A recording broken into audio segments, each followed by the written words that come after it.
This is the Blue Reset.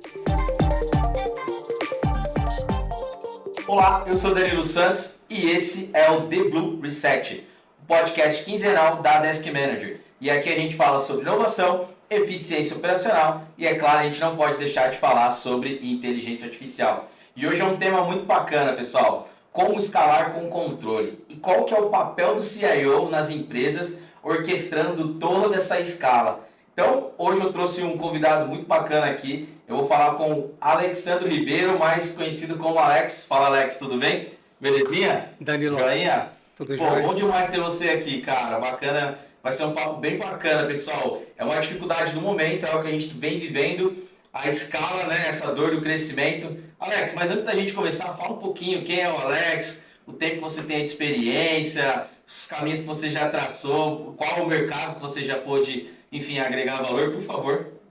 Bacana, Danilo. Eu que agradeço, obrigado essa oportunidade de estar aqui com vocês. Agradecer ao Célio, todo o time aí pelo convite.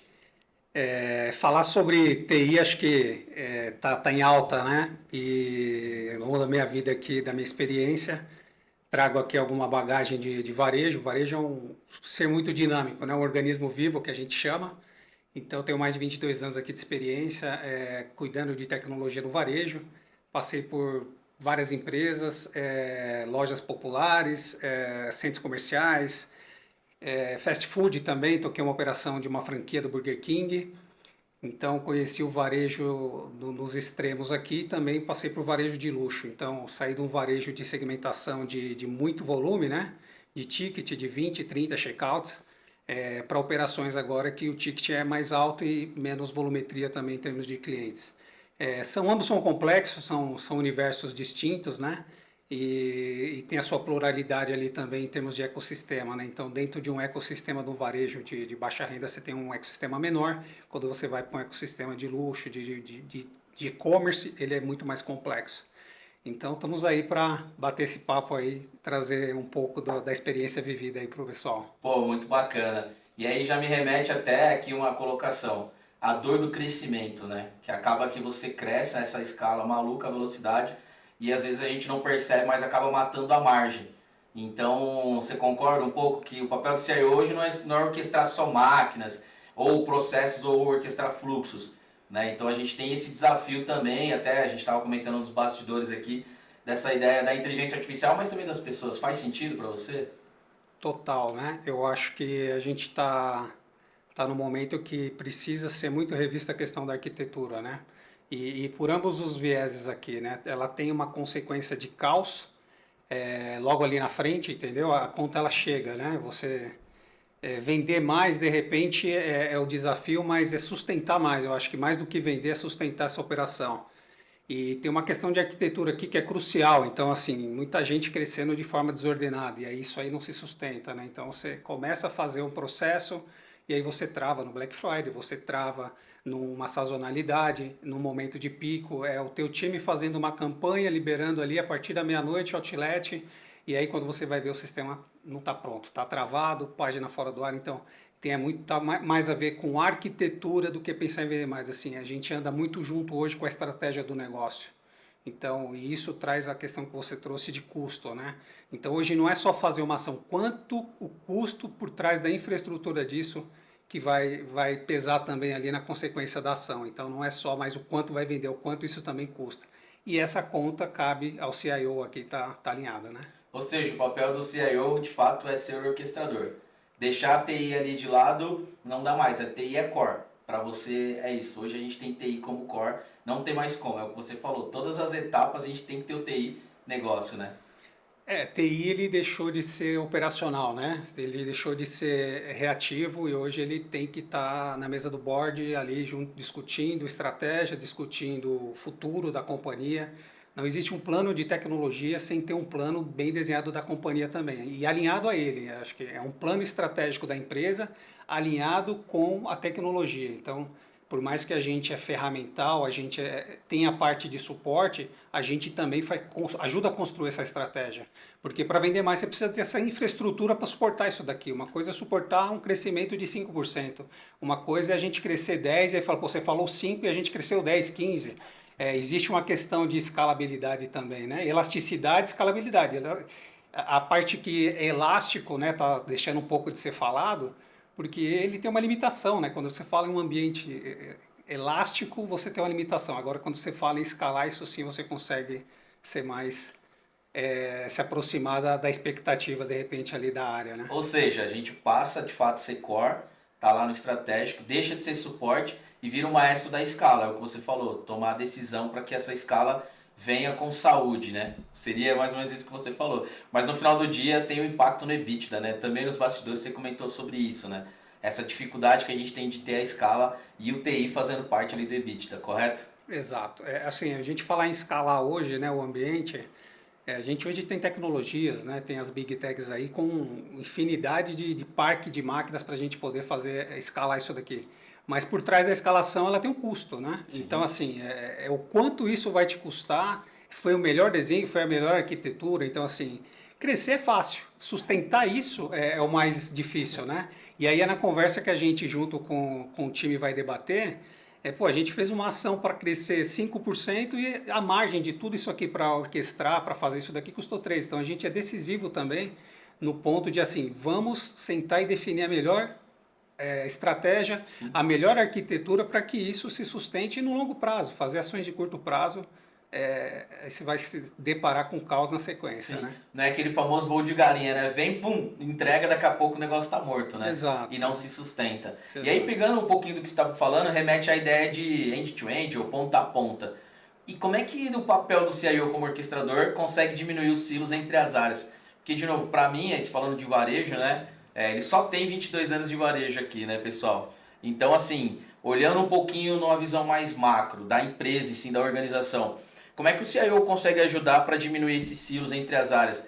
Porque você sendo TI, né, tudo bem, tá lá, é o seu papel, mas como é que você engaja as outras áreas, fiscal, logística? Qual que é essa dificuldade de você conseguir diminuir esses silos? Inclusive trazer a área de back-office para o seu lado, né, ter tudo isso num sistema único. Qual que é a dificuldade que você enxerga hoje? O trabalho que a gente tem feito muito em conjunto com as áreas todo mundo precisa de um sistema, todo Legal. mundo quer uma solução, né? Acho que o pessoal acha que eu preciso de uma ferramenta. E aí a gente traz muito para assim, beleza, ferramenta vem depois de processo. Qual que é o processo? Você tem o desenho disso? Então, uma das minhas falas ali, assim, se você não desenhar o processo, o problema vai desenhar ele para você.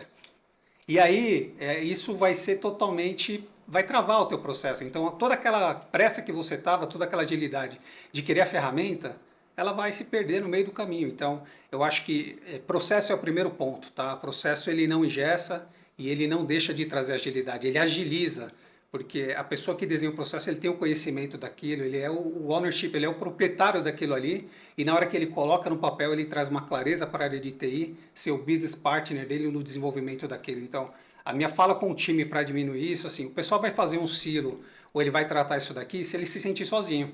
Se ele sentir a TI parceira, a TI do lado dele, cara, você passa a ser parte da solução do cara, não do problema. Porque ele hoje olha você talvez como um problema que está engessando a área. Quando você entende aquilo e ajuda ele a construir junto, além de ficar melhor, porque o que acontece também? O desenvolvedor, o tech lead, na hora que ele está construindo com a área, ele já vai pensar na escala do negócio. Então, assim, uma coisa é eu receber uma demanda tua e fazer um desenvolvimento.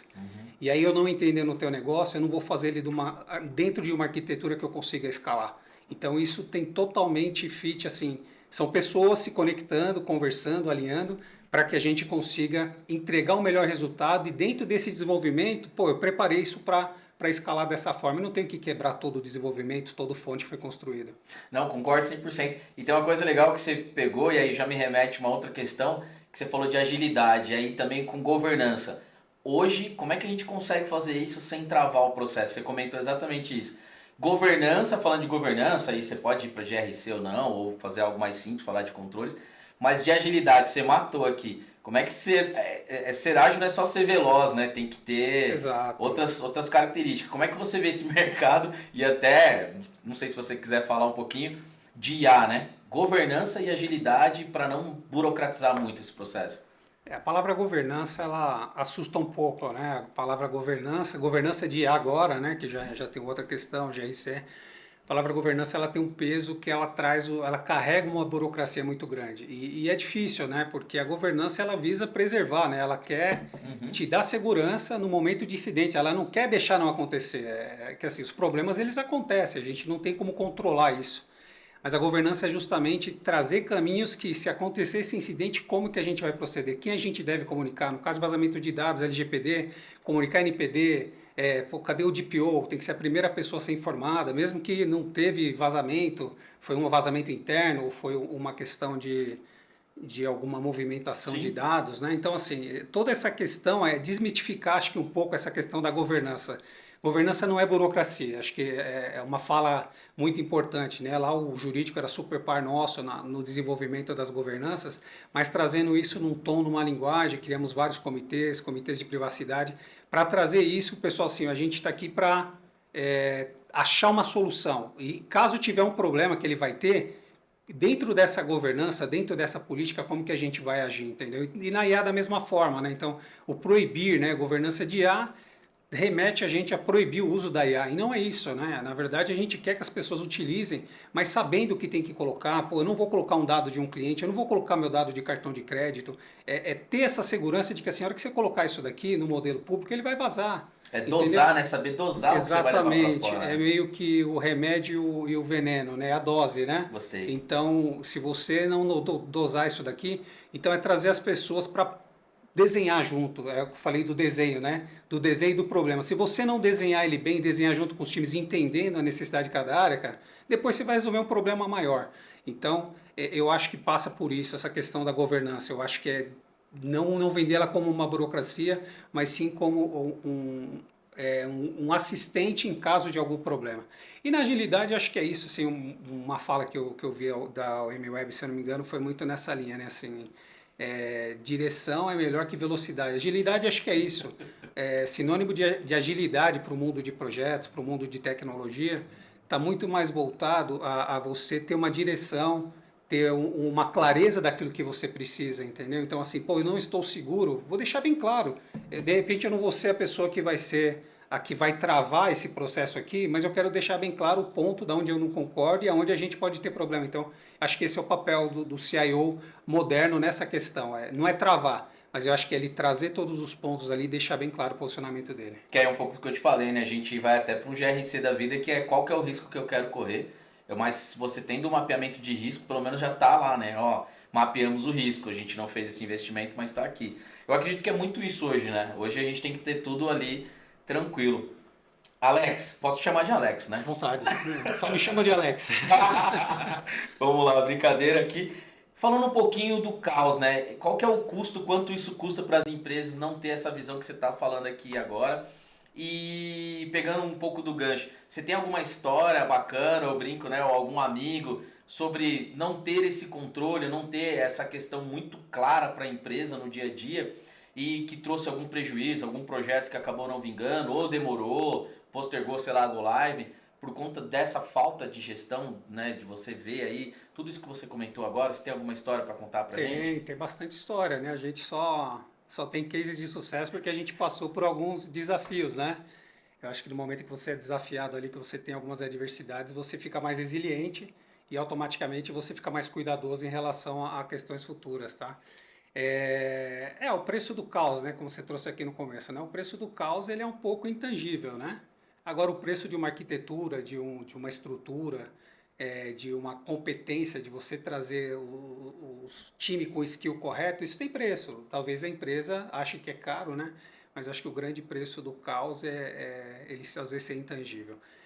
Trazendo um pouco aqui para histórico, tem um caso que aconteceu em 2014, 2015, que foi, a gente estava fazendo troca de um RP, e naquele tempo ainda não se falava muito em ambiente em nuvem, né? Ambiente com elasticidade, né? Ou você tinha servidor ou você estava no data center ali onde você podia pedir para durante a noite aumentar ali a memória, o servidor, alguma coisa do tipo, mas você tinha uma limitação também dentro dessa escalabilidade, né?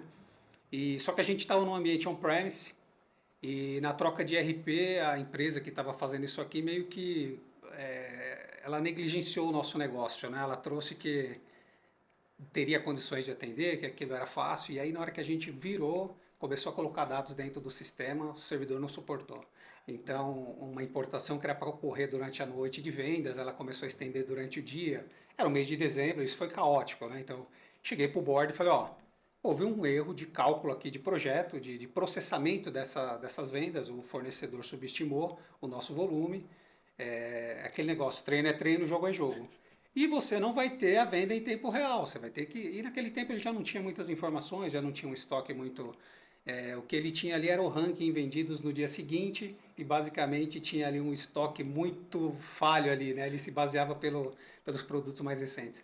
Mas eu acho que aquele foi um grande ponto que assim pensar em estrutura, né? Pensar em escalabilidade. Eu acho que esse foi um grande recado que veio ali assim, não ser pego de surpresa, às vezes numa análise mal feita, né? Trazer mais do que uma consultoria para avaliar aquilo, né? Se você está fazendo um projeto, tente gastar um pouco de dinheiro para fazer essa arquitetura correta, senão aí veio o caos total. Mas foi uma coisa que a gente conseguiu contornar, depois colocamos outro servidor ali, e aí a gente retomou isso daí, colocamos todas as lojas, e aí foi um sucesso, a empresa começou a ter todo o controle a partir dali, mas Muito foi bom. um aprendizado. Muito bom. E aí já me remete até uma outra questão aqui que seria, diante disso, teve algum processo que acabou sendo falho ali, que você falou assim, falta de mapeamento ou algum processo que acabou explodindo esse caos? Foi algum processo, algo que faltou? Você acha que foi isso? Ou não, foi de fato só mensurar mesmo a quantidade mesmo de volume? Foi uma falta de expertise, né? Porque quando você muda uma plataforma, você está mudando um banco de dados, você está mudando todo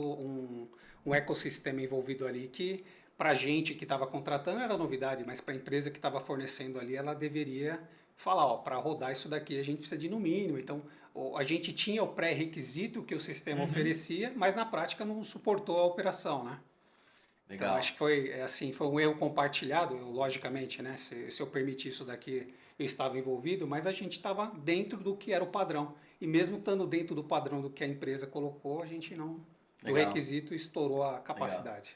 E aí falando do nosso momento The Blue Reset, o momento da gente olhar para isso como um aprendizado, o que você faria diferente olhando para essas lições aprendidas? O que você pode inclusive compartilhar com quem está ouvindo a gente hoje?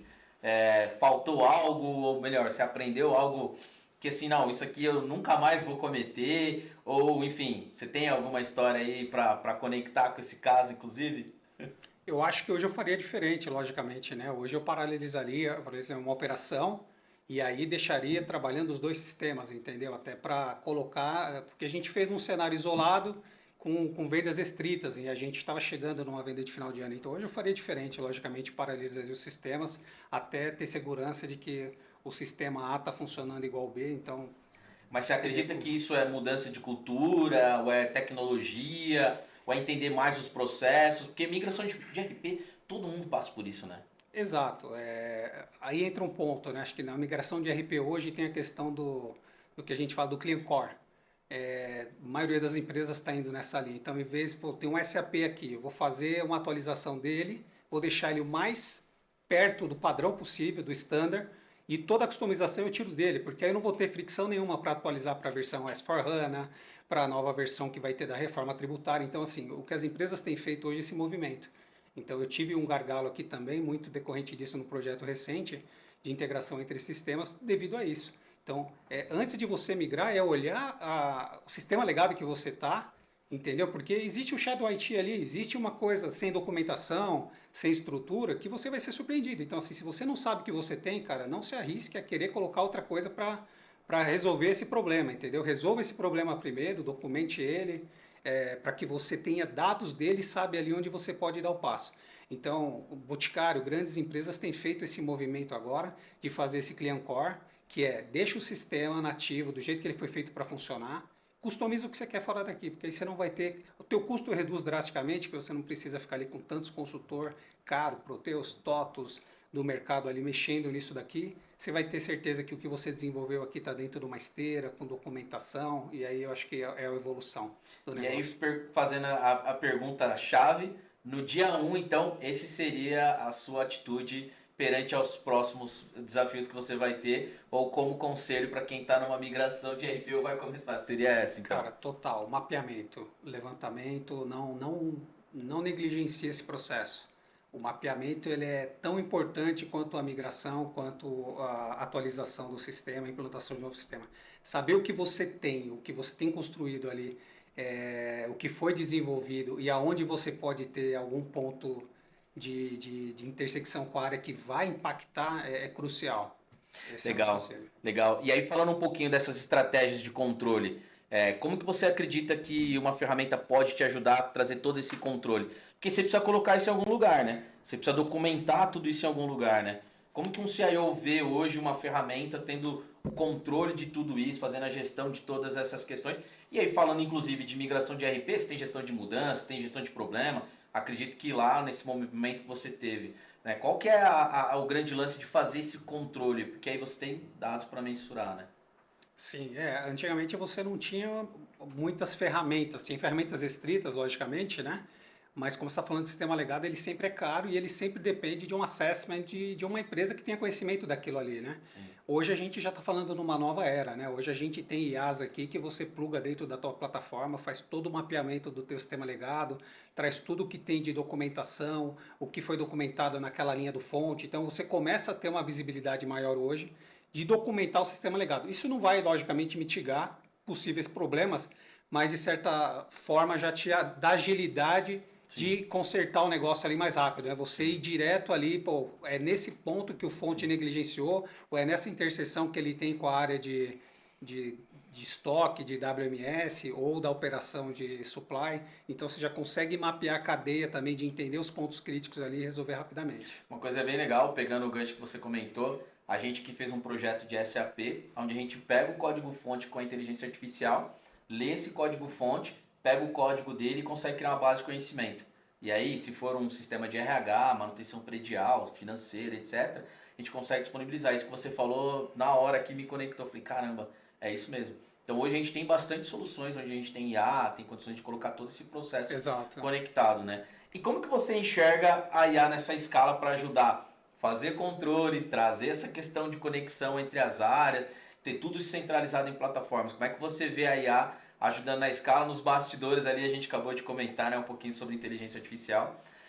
Como é que você está vendo esse mercado aí para ajudar vocês ali nas demandas dentro do ecossistema, falando de tecnologia, mas as áreas de negócio também, hoje não tem como, né?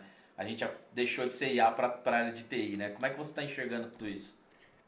Tudo que é novo ele traz esse boom, né? Traz a curiosidade, junto com ele também traz muita incerteza, né? E como você mesmo falou, a IA ela não é mais uma matéria da área de TI, né? Ela deixou de ser de TI e ela é do core business da empresa, ela é de cada área de negócio, até porque as IAs elas têm IAs diferentes para cada tipo de sistema, de área de negócio, né? Então, uma IA que é boa de repente em imagem não vai ser uma boa IA para uma questão analítica de FP&A, de contabilidade. Então, são IAs específicas. Então, cada um agora tem que voltar ali e estudar, tem que voltar a ler, se interagir ali com o mercado de tecnologia de IA. A governança em cima disso eu acho que é muito recente, Danilo. Acho que a gente não pode hoje.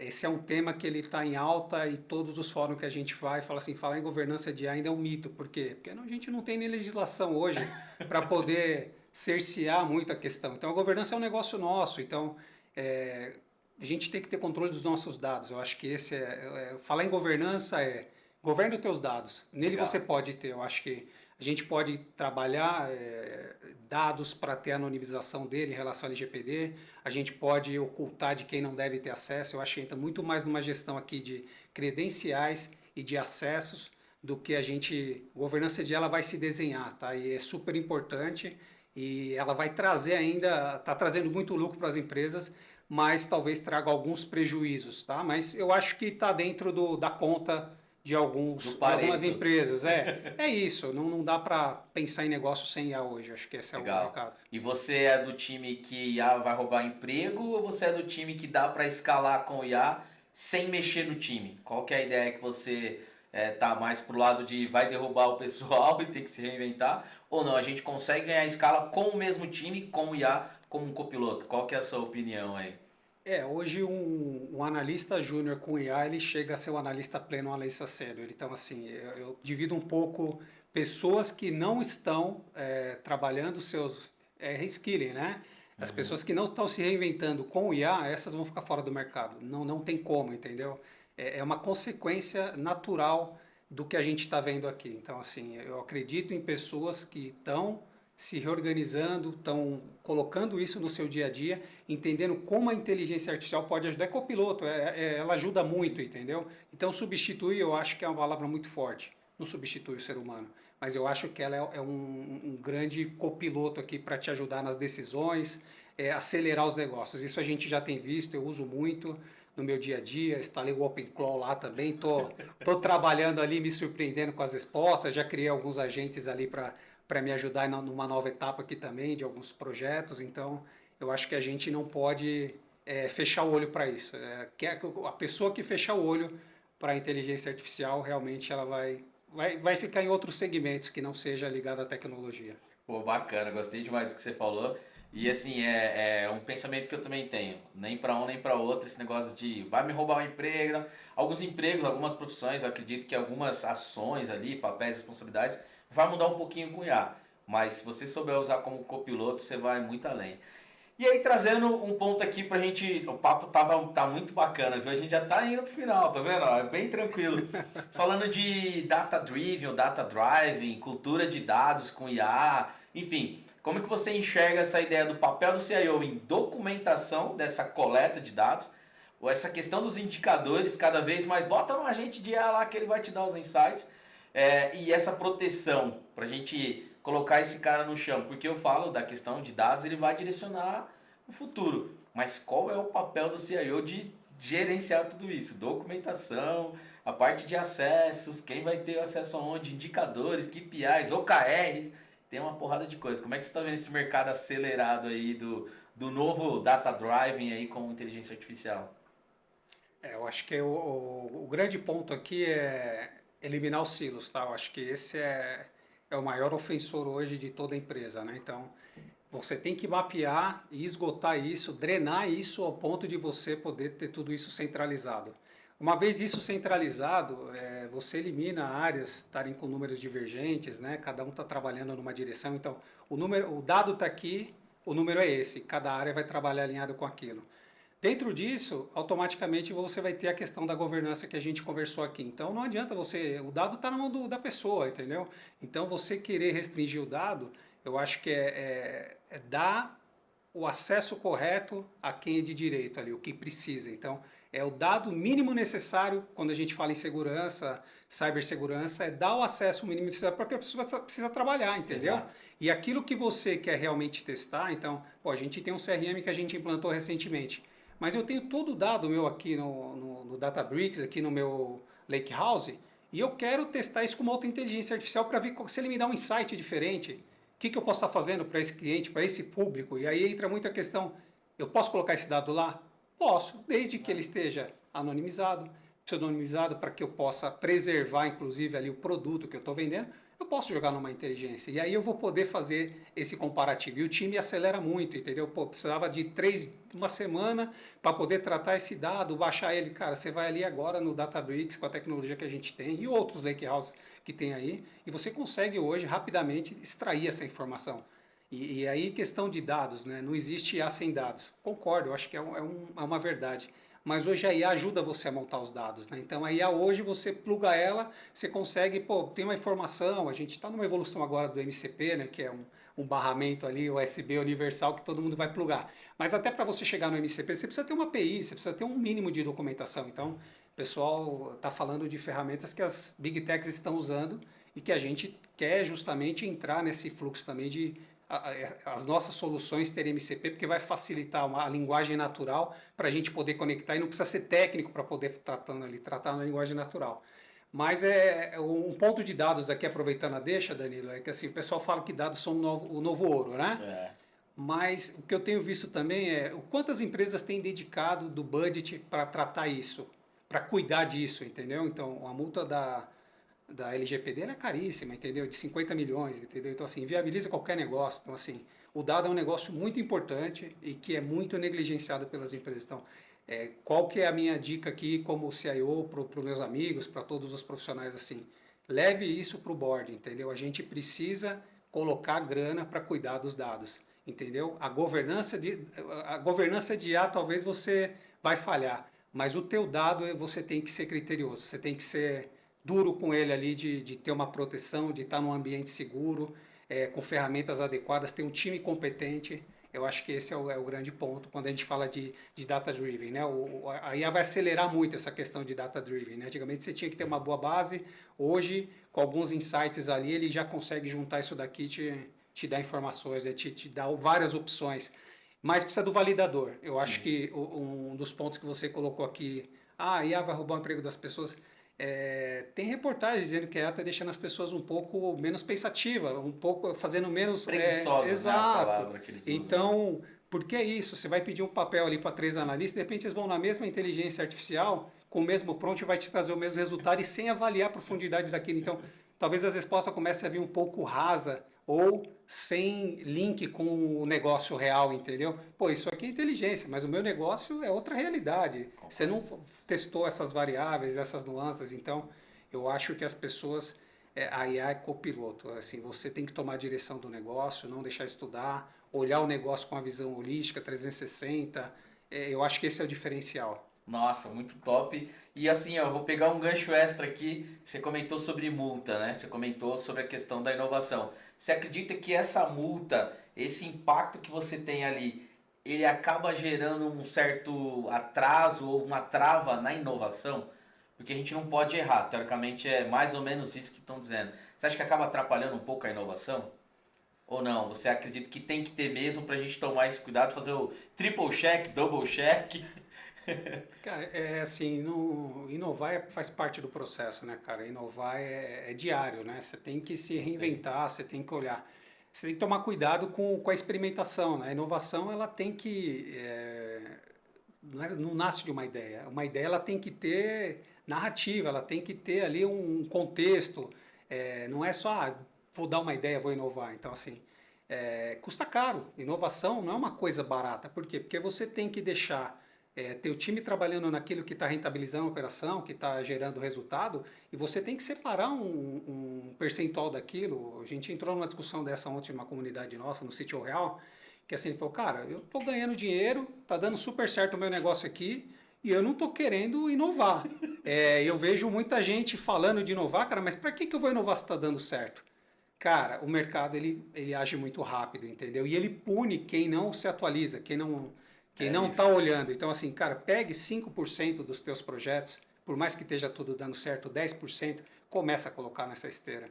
Então, assim, squad cognitiva, conversei com o pessoal, melhorou em 60% o delivery da entrega do projeto, entendeu? Então, são coisas reais hoje que acoplam no teu negócio e vai gerar resultado. Então, não tem como inovação, a tecnologia, não gerar resultado positivo.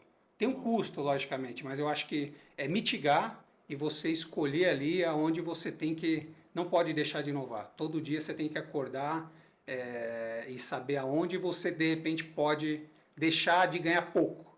Deixar de ganhar às vezes faz parte do risco. Você saiu na rua, bateu no teu carro, roubou teu celular, você está sujeito a tudo, mas eu acho que você tem que escolher aonde eu estou querendo perder pouco. Acho que esse olhar é legal até para a questão da inovação, entendeu? Porque senão o negócio ele morre, né? Nossa, gostei demais. Muito bom essa provocação.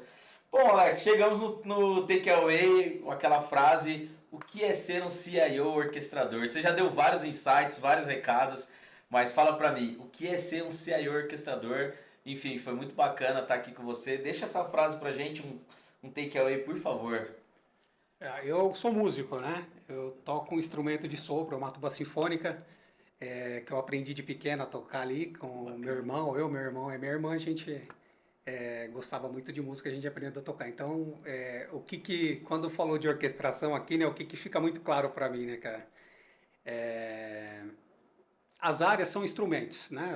A analogia que eu fiz assim, as áreas são os instrumentos, os sistemas são partituras, Ó, tá? E aí, quando você olha que a integração, que faz juntar tudo isso daqui e funcionar, né? Ele tem um time crítico, é o tempo da música, né? A música é composta de tempo.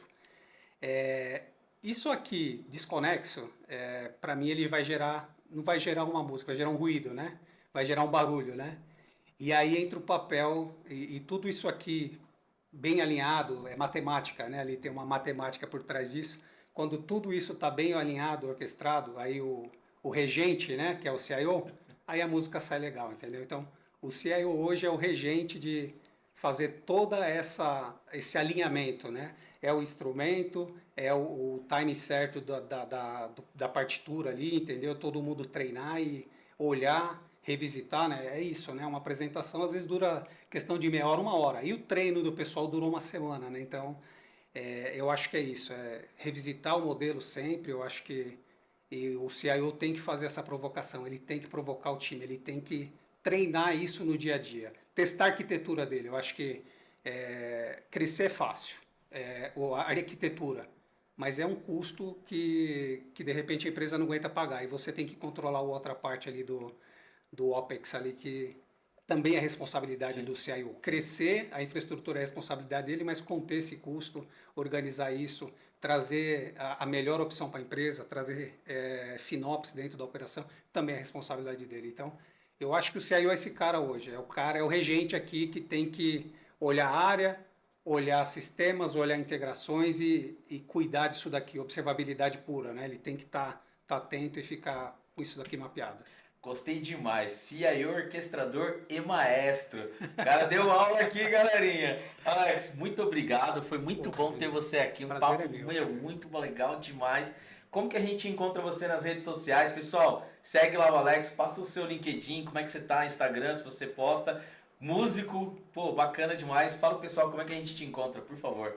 Legal, meu LinkedIn é Alex C. Ribeiro, depois ali do IN, né? Alex C. Ribeiro. E eu estou subindo um site aqui onde eu quero também trazer algumas leituras, alguns insights que eu tenho ali, que é idtech.com. Nos próximos dias vai estar disponível aí. A ideia é trazer uma linguagem fácil, uma leitura prática ali, mas que ajude os CIOs no dia a dia aqui a fazer algumas provocações. Pô, obrigado mais uma vez, Alex. Eu que Foi bom agradeço. demais, cara. Bacana. Prazer enorme E te estar vejo aqui. no próximo bloco, viu? Pra gente colocar mais pessoas, pra gente bater um papo mais Bom, vai ser um prazer. agitado. Pessoal, obrigado. Até mais. This is the Blue Reset.